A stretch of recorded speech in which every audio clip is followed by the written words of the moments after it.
Operation Damn the Torpedoes. COVID safety message. ICS 208 Zulu. Jazzy Jeff. Phillie C. All Team Rubicon events present a risk of exposure, especially those in which gray shirts share ability, food prep areas, hygiene areas, and while communicating with homeowners and members of the community. Notify the CNG staff and immediately reduce contact with others if you experience any of the following symptoms: fever or chills, cough, shortness of breath or difficulty breathing, fatigue, muscle or body aches, headache, new loss of taste or smell, sore throat, congestion or runny nose, nausea or vomiting, diarrhea.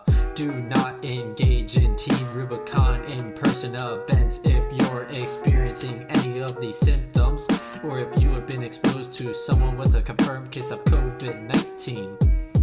As recommended by the WHO, please follow these preventive measures to reduce your risk and the risk of spreading the virus in all daily activities.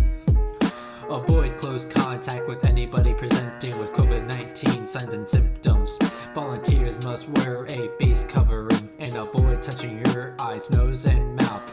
Cover your cough or sneeze with a tissue, then throw the tissue in the trash. Clean and disinfect frequently touch objects and surfaces using a regular household cleaning spray or wipe. Wash your hands often with soap and water for at least 20 seconds, especially after going to the bathroom, before eating, and after blowing your nose, coughing, or sneezing. Additional measures taken to reduce potential for spread of COVID-19. Building areas will have a minimum of 6 feet of space between all bunks and cots, staggered and assigned to each gray shirt. Cot swapping should be avoided whenever possible to minimize exposure to COVID. When a gray shirt departs the operation, their cot must be contaminated and placed on its side before being assigned to an incoming volunteer. Building and food preparation areas will be disinfected 2 times daily. All volunteers must temp in and out at the beginning and end of each operational period. The safety officer will ensure the same individual is assigned to this task daily. Limited time should be spent in the shared spaces in the building site.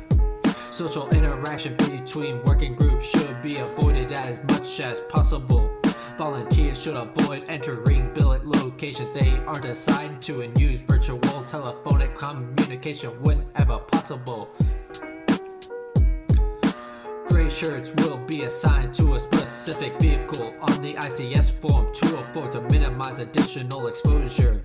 Maintain proper ventilation in the vehicle by rolling down all the windows to increase air ventilation throughout the duration of the trip. When weather does not permit, roll windows up down as frequently as possible.